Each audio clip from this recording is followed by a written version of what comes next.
There's not one guy, one person in the history of this program that's bigger than the program. What's better than this? Guys being dudes.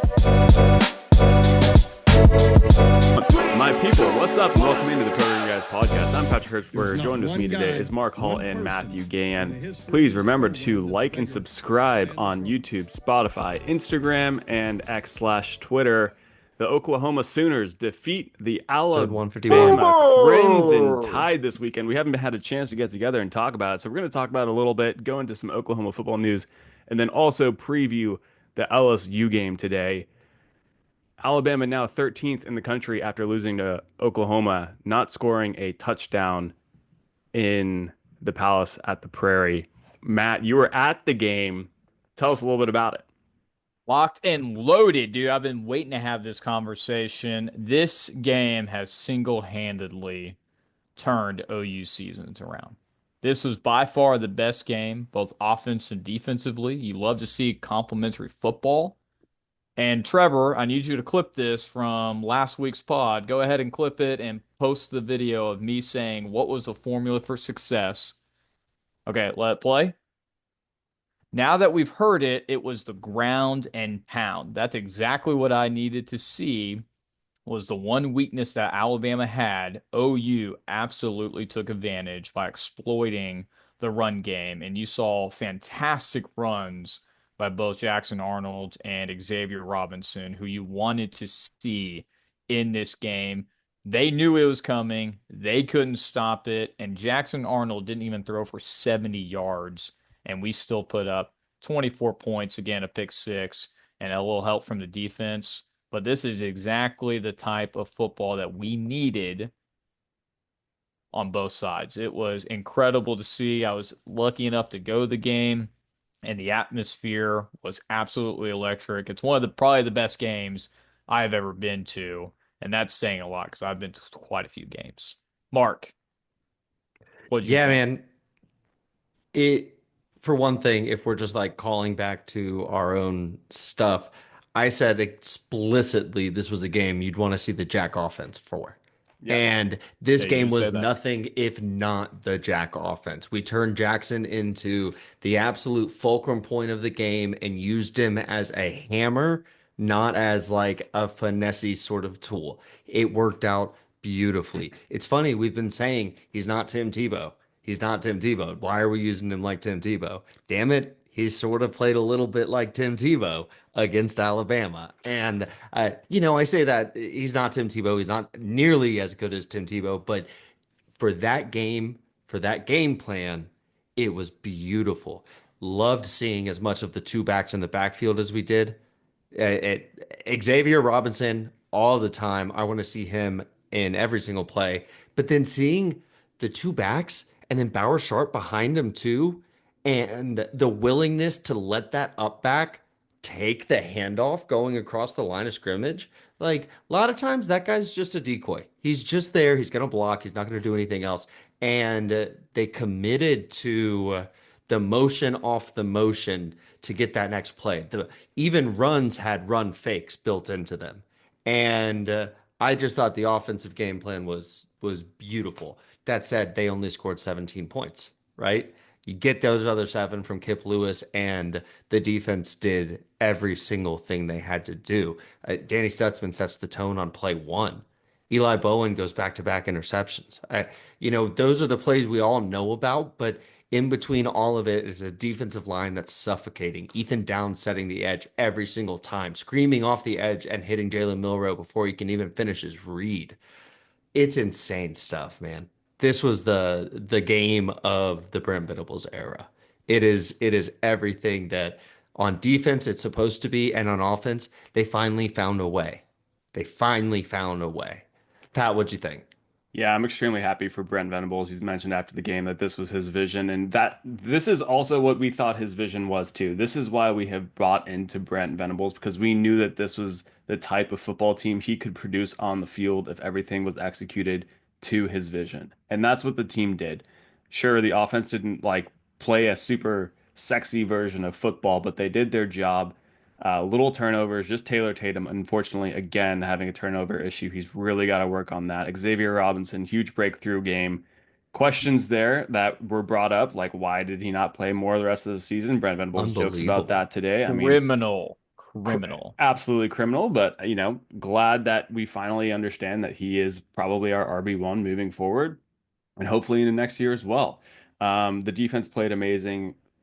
Shutting out Alabama to not score a touchdown is just unheard of. It's absolutely incredible. Eli Bowen played amazing on the Williams kid all game, right? He beat him once, but then he stepped out of bounds. Um, it was just a perfect display of football besides the Zach Schmidt missed field goal and the Bauer Sharp drop where we could have scored an additional 10 points on Alabama there. Such a And those were great play easy, design. easy things. Such a great play design, too. It's so crazy. I watched the game back, and like if you don't know how it's going to go, that first quarter sort of sucks. Yep. It sort of sucks. It's like, okay, they haven't hit yet, but it feels like this is not going to last the whole way through. And man, to Brent Venables and the program's credit, it does. Yeah. It lasts the whole way.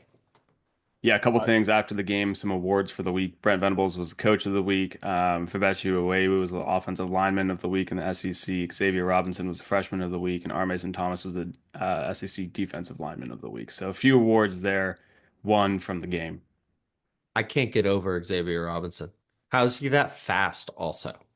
Like he's big. How's he also running away from he's got the Alabama vision, secondary? too. He's got the vision too, and he's waiting for the blocks to set up. I think this was probably the best overall game for the offensive line too. I think they did a really good job of kind of bringing back the Lincoln Riley days of taking the two guys countering to the opposite side, bringing them around, getting those guys out in space. Man, just watching Xavier Robinson read and maneuver in between tackers and have that burst of speed. Again, it is absolutely criminal that it has been this long to get this guy in the game being the way he is. I mean, he's just been playing lights out the last few weeks, and I expect that to continue. I think Jackson Arnold did a much better job of reading the RPO. He's got better at it. There was a couple reads where he could have left it off, but I think he did a really good job. Couple of big things that ended or streak wise. Alabama I think this was the largest deficit they ever had to an unranked opponent. They also lost a streak of scoring more than 10 points in a game to an unranked opponent. And I think in the last 10 to 15 years, they've only allowed two quarterbacks to run over 100 yards. Jackson Arnold 131, and then last year with Jaden Daniels. That's pretty incredible company and a lot of major streaks that were broken. This is a team that was number 7 in the country, coming in very hot, and Jalen Milroe absolutely running the ball all over the place. That did not happen. The defense was absolutely swarming the entire game. He ends with 15 carries, 7 yards. That's obviously net of some of the sacks that we had in the backfield as well. But his longest carry was 11 yards. One sack. That tells you a lot. There's only one sack that we're credited with. And I noted this on a rewatch. He had 0 yards rushing with 2:29 left in the third quarter. Obviously, he gets a handful after that, but it's a straight up stuff of that element of their offense. And then Jalen Milroe isn't really capable of running just a traditional passing offense. So they keep doing these things. They keep doing the get the ball, step back, go the other way. And it's just Jalen Milroe sweep sort of. I wondered the entire game why they don't just hand the ball off more. It was actually their most effective thing, I thought, was, hey, get your running back a head of steam and let him dive through the line of scrimmage versus Jalen Milroe trying to maneuver these guys. They were just getting rocked when they were doing with Milroe. One of the best things about this game was we clearly outcoached the other team, which we haven't always done in the Brent Venables era. Like coached against a really good, I guess maybe Texas last year, definitely Texas last year. But it was just great to see that, right? I mean, the game plan was perfect and it was executed perfectly. The guys were ready to play. Well, I think the play of the game was when they were driving in the first quarter and Ryan Williams steps out of bounds before going into the end zone, and then we hold them to a field goal. I think if they score on that play, This game is totally different. I think Alabama probably goes on a route because they've established the run, and Ryan Williams is just a hard guy to cover regardless, even though Eli Bowen played absolutely out of his mind. There's only 3 guys on the defense that played all 63 snaps against Alabama. You guys know it. It's Danny Stutzman, Billy Bowman, and it's Eli Bowen. I mean, you've got to be kidding me, dude. 34 coverage snaps, 1 catch allowed on 5 targets, 1 pick, 1 passer, 1 pass block, or pass breakup. Sorry. I can't believe this kid. He has, and not saying that his brother hasn't played well, but Eli has taken another step. And it is incredible to watch. He is all over the field, not even making plays as a DB, but making plays on the quarterback as well and taking out the edge. It was just a team football game. That one on the first drive where Jalen Milroe's running to his right and Eli attacks it. He doesn't wait and try to make a play across the sideline. He attacks it. Jalen Milroe takes a step back as he's trying to get away, and Eli doesn't miss a beat. He just wraps him up by his ankles and brings him down. That's the difference between a first down on a second down run and now a 3rd and 3 that they have to convert. That's huge. And that's a freshman who is like 5'9" at best, getting in there and working his ass off against a dude much, much bigger than him. Eli Bowen is incredible, man. He's a dog. He's been so impressive, dude. And Absolutely. the coaches said throughout his entire recruitment, we don't just want him because we want Peyton. We really like this guy. And they were freaking right. We were all skeptical, and they were freaking right. Yeah, his brain makes up for his height. The last thing I'll say here is that, look, it was a great win. There's a ton to build off, but this is still a 6-5 team that made a lot of mistakes this year, and those mistakes need to be resurrected and corrected moving forward. And they cannot be forgotten about either. I will not forget how poorly the offensive staff has managed this team this year. I will not forget how poorly Jackson Arnold has played this year. I will not forget how poorly Michael Hawkins was set up for success this year. The running back rotations, the offensive line rotations, these things cannot be forgotten just because you beat Alabama in a big game at home. When, I'm sorry, I'm an Oklahoma fan, I expect you to win every single game at home. I don't care who it is. I don't care how bad you are. So that's just kind of my tough love approach. There still needs to be a ton of changes. And yes, this momentum can be this game can be a building block on that momentum for it. But I'm not going to forget or really forgive how awful this season has been until I see changes going into next year and execution next year from those changes. Patrick, let me ask you this real quick.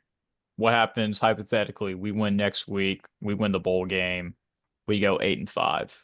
Yeah. I think I said 2 weeks ago, last week, I don't really care what happens the rest of the season. I'm good with Jackson Arnold transferring. I don't care what happens. You're still on that train. 100% still on the train. We need someone new. Needs to be fresh. It's okay. I understand like he can have a bright future. I think he still will have a bright future. I don't think it'll happen at Oklahoma. And again, if he plays bad next year because we stuck with him and we go 7-5 or something, that could be Brent Venables' head. He should not make that mistake. Well, and I think in the offseason, OU is going to have to look in the transfer portal to bring in more depth, knowing obviously Kevin Sperry out.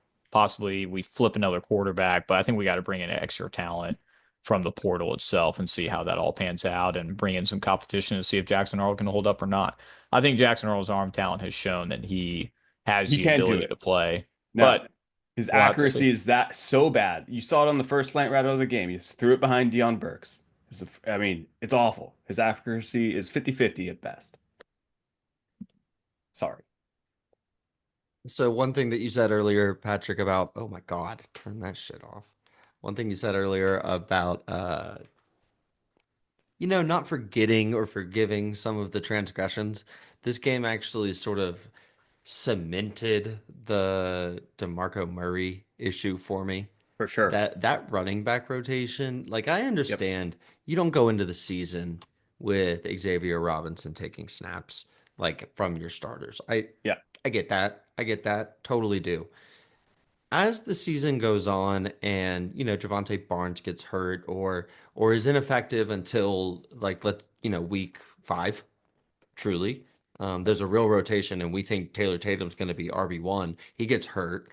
There's openings before this where you can get Xavier Robinson snaps. We've said some of the same things about Caleb Hicks, and we just don't see these guys getting meaningful snaps and carries where we can see what kind of players they are. And then suddenly this happens. Now, I'm not sure DeMarco Murray could have seen this happening, but we sure gave him the ball like we did. We gave him the ball like a guy who we really thought could run down Alabama's throat. And that was a little like surprising and almost disappointing in a way, because you're looking at the season and it's like, hey, we could have used that before now. Yeah. We could have, if we went in every single game with this offense, which is not a complicated offense, it's a just run the ball offense and barely throw the ball. We wouldn't have lost to Missouri. We would have been competitive against Tennessee. That's a 50-50 toss-up at that point. Who am I forgetting? Texas, sure. Would have probably Ole lost. Miss, we were ahead at halftime. That Ole could have Miss, helped. if we switched that offense at Ole Miss, we would have competed there as well. Probably won that game. We would have been more competitive in those games, closing them out for sure. I Again, agree. We kept trying to put Yeah. square pegs in round holes, and I think we've said it all year, man. You got backs, and you got like 2 tight ends, and you got 1 receiver. Yeah, I'll say this last point because we could go on and on about this impressive win. It was incredible. As we just started bitching. Yeah, I just want to turn back. I think OU's got a really bright future because there's a lot of true freshmen that made impacts in the game. Obviously, Xavier Robinson, we've talked about Eli Bowen, but what about guys like Jaden Jackson? David Stone got meaningful snaps in the game, made some impacts. But what about when EPL came in? That line looked a lot better when he came in, but then he got benched in the third quarter. I don't know. The rotations offensive line also confused me, but both Zion's as well as Jacob Jordan. So that class is proving that those guys can make really big impacts moving forward. It was really impressive to see, again, against an Alabama team that's got NFL draft picks on both sides. I couldn't be more grateful for the true freshmen, the impacts they've made so far, and hopefully we'll continue to make so in the last 2 games of the season. Hey, we're bowl eligible. Who would have said we would have been bowl eligible after the season that we've had? Dude, the Missouri I will game, take it. It felt so bad after that. Vibes were bad. And things are looking up. Yeah. I mean, if we beat LSU, which, I mean, we could, and we win a bowl game, those freshmen are also staying. I'm worried about the portal, but I think a lot of that talent is going to stay if we continue to win out the last 2 games. Mark, what are your final thoughts on Alabama? Defining win of the Brent Venables era so far, right? Absolutely everything you wanted to see, and unexpected, absolute surprise, but at the same time, completely true to form to the kind of football Brent wants to play. So really, really loved it. Yeah. Moving on to some news, Zac Alley is nominated for the Frank Broyles Award for the best coordinator. Best coordinator. Best coordinator. And then Danny Stutman nominated for the Butkus Award as well. So two big nominations this week, and hopefully Danny pulls that one out. Yeah. Both. Yeah. Look at all the OU Twitter people listing out the top 10 offenses we've played. Right. Like BB said it last night. In the running. OU's the only team in the nation that's played 7 top 25 teams. That's crazy. And our defense has held all of them relatively in check, right? Other than the Texas game. Not so much. Ole Miss even, not as much as I would have liked. 20 points a game if you include the 7 top 25 matchups. And that includes the Texas game, which is outrageous. Yeah. Look at that. And all of those teams are averaging above like 35 points. Oh, yeah. And we've said it. All you have to do is like score in the mid-20s all year and you'll win. And if our offense could have done that, we would be right there. I think Mason said that at the beginning of the year. Just changing the offense a little instead of whatever we've been doing. Yeah. Other news. Other news. Mark, you want to take this next one? Yeah, sure. I saw this tweet and I shared it with the guys. It's really unfortunate. So we know about Dion Burke's family. Their house burned down after the Missouri game that night, and uh, Brent was asked about it, or I guess maybe just shared it. I'm not really sure what the context was, but George Stoya tweeted the information out. Apparently, the Burks family is still living in a hotel, and Brent said something along the lines of Burks is someone who's, quote, going to have to make some decisions. He can get drafted pretty high. And so it's really an unfortunate scenario, but you can see him leaning that direction if I guess if maximizing his ability to help this scenario out or to help the situation out. Definitely. Wish Go the get best for him and sort of hope he's able to return and get a fat NIL deal. I think that that's a fun compromise. Yeah, go get paid if you can go get paid in the NFL. But I do think another year of healthiness elevates his draft. I Um, also agree with that too. yeah. So I mean, he has good film, but again, he he could have better film. He hasn't been And healthy. it's hard because you want to be sensitive of the situation, but Right. it before this quote, I wouldn't have thought Dion was going to go to the draft. Right. Yeah. I thought But either he comes back or he transfers. yeah. Wish his family the best. Again, anything on Burks or the news from the week? All right. Well, let's get into Wonderful. it. The Thanks, Cam. Oklahoma Sooners night game in Baton Rouge. Jackson Arnold, beginning of the season, I think it was the SEC Media Day, said he is super excited to head to the Baton Rouge and play in that environment. Opening thoughts on the game, Mark. Yeah, this one's not going to be too much fun, I think. I don't I think think so. that uh just going into Death Valley is going to be something unlike what we've seen so far this season. Like old Ole Miss is not too bad. Auburn, not too bad. Missouri, come on, they're mean online, but they're not that's not Special Stadium. This is Right. This will be probably the most people all of these guys have played in front of in their entire lives. This is going to be a mean, loud, rowdy environment. It's at night. Everyone is juiced up. And LSU is, they're not dynamite. They're not what we thought they might have been early in the season. Obviously, there's calls for Brian Kelly's head, all of that stuff. But Garrett Nussmeier has had a good season. Caden Durham has exploded onto the scene in the SEC. Yeah. And Kyron Lacey's effective, man. He's got 8 touchdowns on the year on 55 catches, 825 yards. Guess who our leading receiver is? Bauer Sharp with 320. He more than doubles it. They've got weapons in a way that we certainly don't have, and in a way that we're going to have to be very cautious of because a breakaway here, a breakaway there, and that crowd is going crazy. For momentum's key again. Opening thoughts. Yeah, much different environment, not being at home and being in Baton Rouge late at night, to Mark's point. We'll talk about it a little bit more in detail, but this is a lot more of an explosive offense, especially passing. And they do have a good balance in the run game, but they really lean heavily on Garrett because opponents have done a really good job of also exploiting their rush defense as well, keeping that offense off the field. So I think it's going to be the same formula for OU if they're going to end up getting a victory in Death Valley. They're going to have to do the exact same thing that they did against Alabama. The biggest thing that stands out to me is LSU is not putting up a lot of points per game. And with our defense, I don't think they're going to be able to put a lot of points up as well.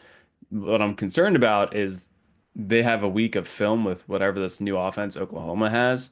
And I think with a week of that film, it's pretty easy to stop if you're able to stop our run game. So we have to bring in some more dynamicism to our offense, if that is a word.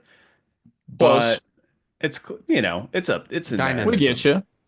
dynamism, dynamite. But look, LSU is not putting up a lot of points. They put up 24 points against Vandy last week. They put up 16 points against Florida, 13 points against Alabama, 23 points against A&M. Our defense is better than all of those defenses. Significantly better, potentially. This matchup could work for us if we're able to do something on offense. And that's just, I mean, that's the biggest question mark of the season. Well, so It's a good point.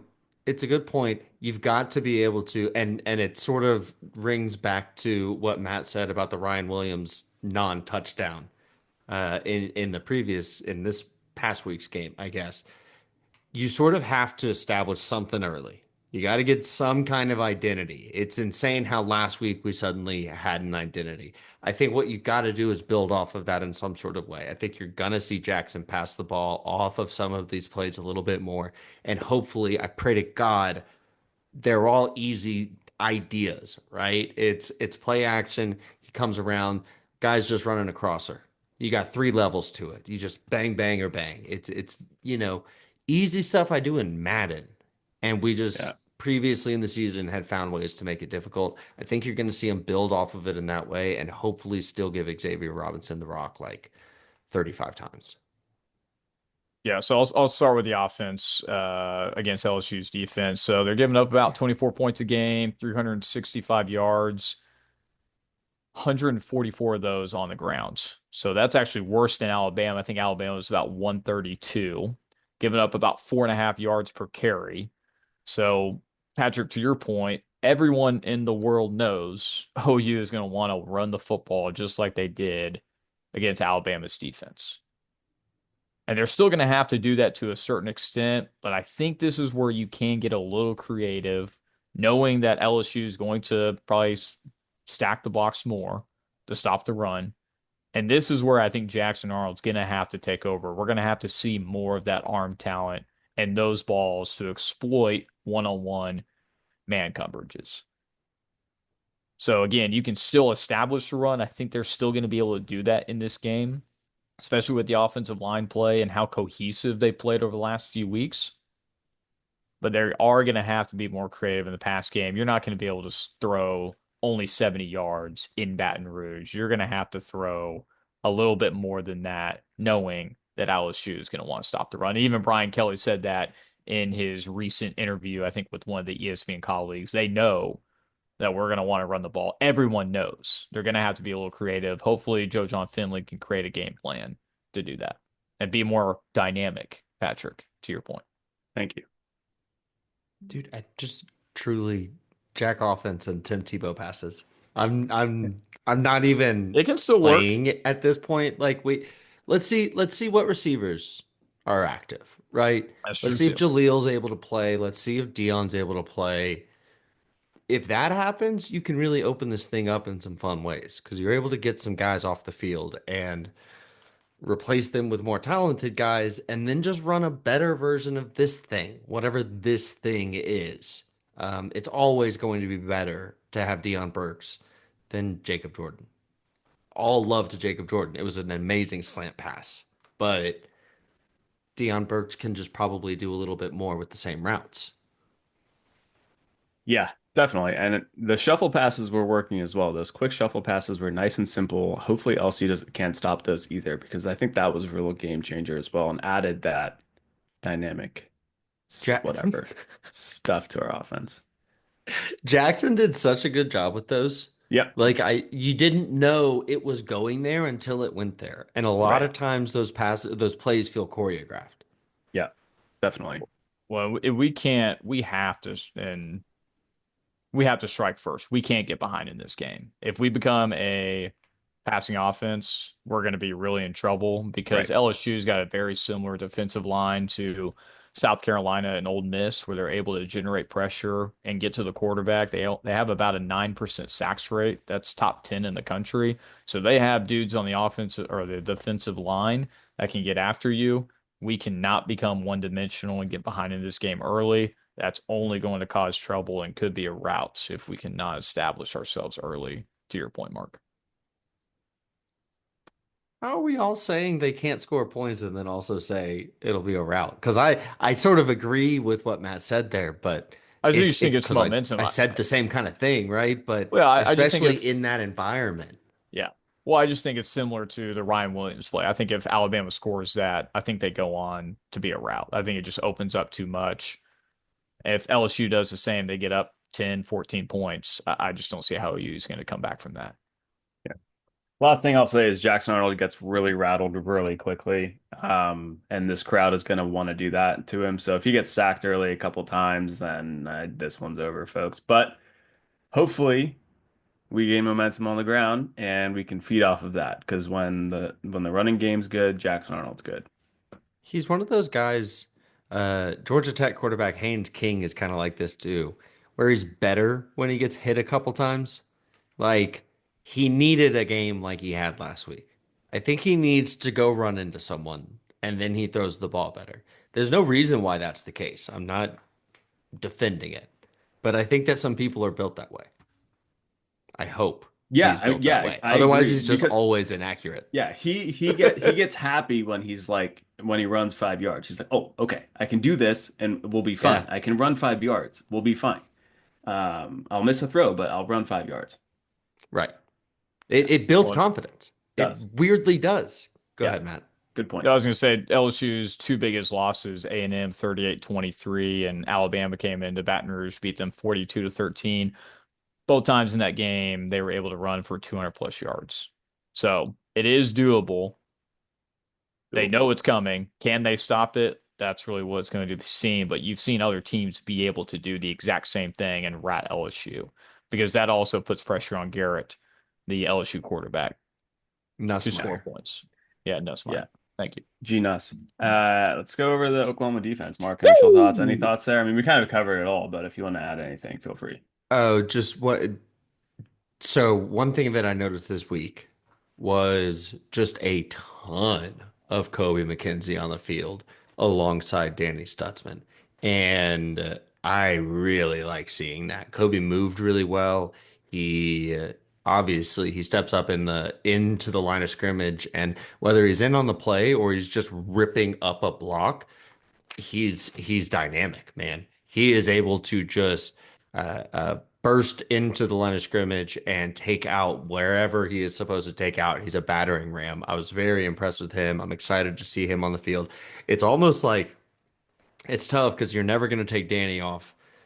And I mean, now you are, right? Like you've got these guys. We didn't against Alabama, but I assume we'd go back to some sort of rotation. But the whole thing is you still want to see Kip and Kobe McKenzie on the field like as much as possible.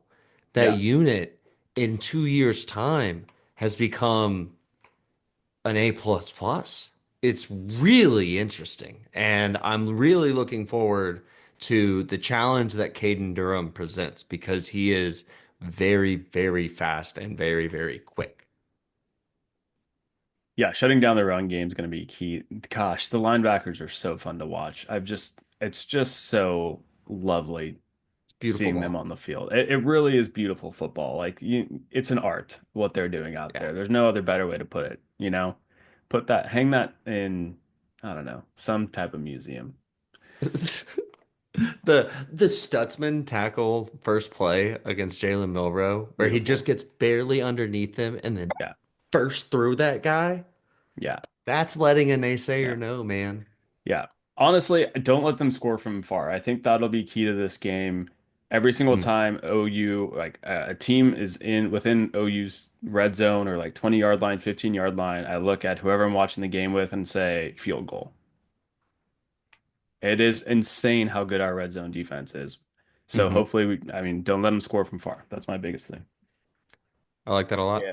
Yeah, different style of QB. Obviously, Garrett is more of a pocket passer than using his legs. LSU throws the ball 60% of the time and about 42 attempts per game. Obviously, it's probably a little bit inflated since they've been behind in several of the last 3 to 4 games, but averaging a little over 300 yards. And they do not give up a ton of sacks. Only 3% of the time he gets sacked. That's top 12 in the country.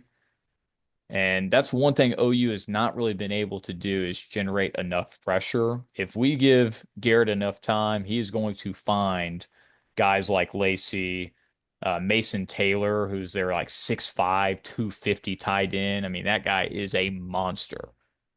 But They always have a big tight end. they got some NFL prospects on that offensive line. It's going to be much, much tougher. But knowing that Garrett's not using his legs, we've got to be able to collapse the pocket and bring some kind of pressure.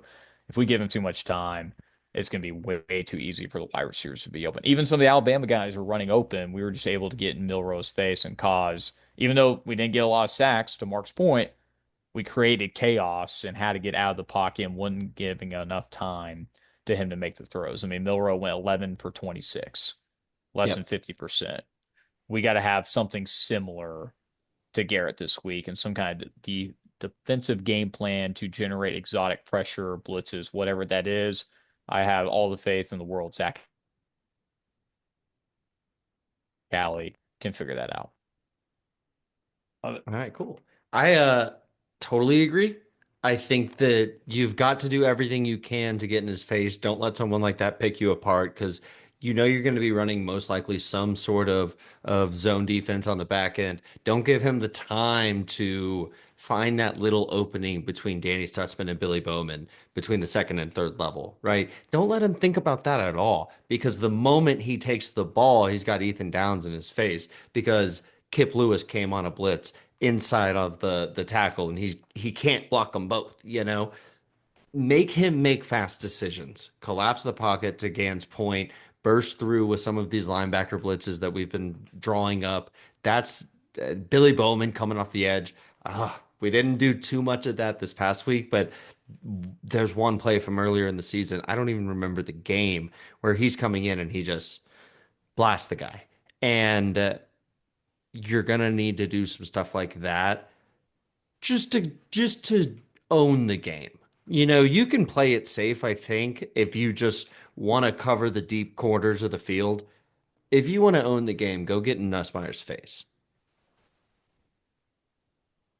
Yep. Predictions? Score predictions. Let's go to score predictions. Dan, we'll start with you.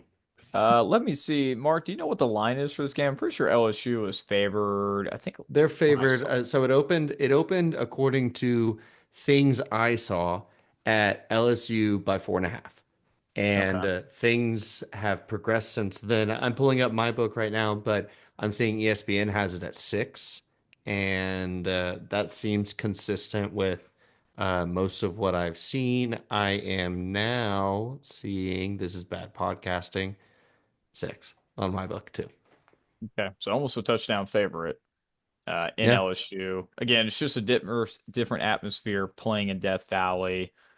I feel OU can do enough, and you can see they have the capabilities to win these big games, but can they do it on the road? That is the big question in a very hostile environment. OU will have a lot of fans there as well. I think if OU can capture the momentum early and not get behind in the points, they have a really good chance to win this football game with the grounded pound formula. I'm going to say OU. I think it's going to be, if they're going to win, it's got to be a low-scoring game. I'm going to say 24-21. OU pulls this out. Boomer Sooner. Yeah, I had the exact same score prediction, Matt. I think if we keep this one grimy, we can pull it out. Got to be ugly. Close one. Yeah, it's got to be an ugly game. Slow moving, high good defense. It'll be great. The over-under is 47, so you guys would be coming just under with your predictions. I'm going to go 24-17, Oklahoma. So we all have 24 points, which means we're going to score 3. Yeah. And I'm saying the under hits by a little bit more. I just think our defense is in a different kind of place right now. And I don't see the sort of sinking ship that is Brian Kelly at LSU overcoming the wave right here. I'd be shocked if they score more than 25 points. Like 24 well, and a half is my if they do, they're routing us. For sure. Yeah. Well, but like, look at, man, someone went through all their last games, but 24 points, 16 points, 13 points, 23 points. 34 points against Arkansas, but I'm October 19th now. Yeah, figuring out last home game of the year at night, Yeah. they could figure it Oh, out. it's a different world. It's a Yeah, different world. But yeah, they have not been effective. right. Agree. Let's do two MVPs this week. One for the Alabama game, and then your weekly MVP. Matt, we'll start with you. I've already talked about him. I've just never been more impressed. It's got to be Eli Bowen for me for the Alabama game. I mean, he was all over the field, covering the best player on Alabama's team and making plays on Milrow. I honestly couldn't be more impressed. So, like, I was getting chills watching him play. He just looks so confident out there. I'll say Eli Bowen for the Alabama game. What was the other MVP? Just, in general. Uh, Thanksgiving. What a wonderful time of the year to be grateful for family and friends to come in. I get to be home for the week. Nothing could be better. Thanksgiving. Mark? Great MVPs. Yeah, I'm gonna go with I'll keep the freshman train going. Xavier Robinson, the Great pick. just an insane football player, and it was such a fun surprise to see him explode onto the Alabama defense the way that he did. Really loved that. No one person ever brought him down. He's always falling forward. He's quick, he's fast, and he's big and strong. Vision's great, as Matt alluded to earlier. Very excited to see the future for him in the Crimson and Cream. That's a local guy. He was a 3-star. It is so much fun to see him just burst on like this. MVP from the game, Xavier Robinson. MVP in general. I'm gonna go with the 5 seniors, especially those guys on defense. Danny, Billy, Ethan, Woody, and then Jaleel. Am I missing one? Is there 6? It doesn't Maybe. matter. I mean, it Yeah. does. But to Sure. see all of those guys on defense have an impact in that game, and to see just it sort of come together in at least some kind of way for them when it hasn't really this whole season. The season's been a mess. It's been a nightmare. But if you can close this thing out with a win against Alabama and a win against LSU, and then fingers crossed a win in your bowl game against USC, that is just such a beautiful ending to the story for these guys, even if it's not the ending that they came back for. And I think that that is just so cool what they've been to the program. So Yeah. my MVP, those 5 guys, 6 Yeah, guys, especially whatever. they endured a pretty tough 4 years to be seniors at the University of Oklahoma. I don't want to ever do two MVPs again because you guys took all of mine, but I'm going to go with Joe John Finley. I'm going to say something positive about the offensive coaching staff. They came out with a great game plan against Alabama. So, offensive coaching staff for my MVP of the game. LVP, going LVP for my second one. The Oklahoma Sooner fans rushing the field against Alabama. Act like you've been there before. You I have love this. never, ever really rushed the field since 2000. You are one of the best, if not the best program in college football. It's Mhm. you in Alabama. You do not rush the field. Utterly embarrassing, in my opinion. I was on Twitter. I was a little too harsh on it, Oh, but no. Yeah. I love it. No, No, we should have yeah, act like you've been Pat's there. hot taked this so we could Yeah. really let it breathe a little bit more, but I'm actually with you. I was against it when it happened. And then me and my mom were talking about it the next day, and she brought up a tweet and she was like, all right, well, there's all these reasons that, like, hey, it's okay. And I'm like, look, those kids aren't thinking about Julie Venables when they're jumping over the fence. They're not, right? That's not a part of it. It's great for Brent and it's great for the team. I'm with Patrick. And I'm Yeah. not mad about it, but like there's a standard and we don't do that. Yeah. So I disagree. I think they deserved it. The atmosphere was incredible. And when you win unranked over a top 7 team, the way you did it, Sure, if you're not a blue blood program, cool. No problem. 7 is arbitrary. If they were 8, like it's Bama, right? It Yeah. being Bama is sort of special. Quick question. If that was number 7 Ole Miss, we don't do that. Quick question: do you think Texas would have rushed the field against Georgia if they beat Georgia this year at home? Because I don't really think so. They just would have thrown shit on it. I don't think they would have, and it doesn't make me feel better about how we did. Let them have it. Hey, you know we what? did. We didn't stop it. We sure didn't stop it. Yeah, I am super happy for the players, for the coaching staff, for getting this win. I just don't like that we rushed the field. So I guess it's just a Gen Z thing, honestly. Thanks for the clarification. Hey, comment below. I wasn't sure how you felt comment about below. the first Comment below. Let us know what you think. I will say I got over 100 likes on my tweet. So people were with me on this one. Patrick and the greatest generation. Patrick and the boomers. They're all in on this.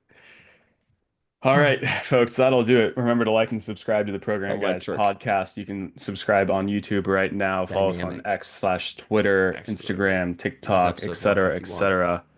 Thanks so much for joining the podcast. Mark, take us out. Keep pushing it, baby. Great. 3, 2, 1. There's not one guy, one person in the history of this program that's bigger than the program. What's better than this? Guys being dudes.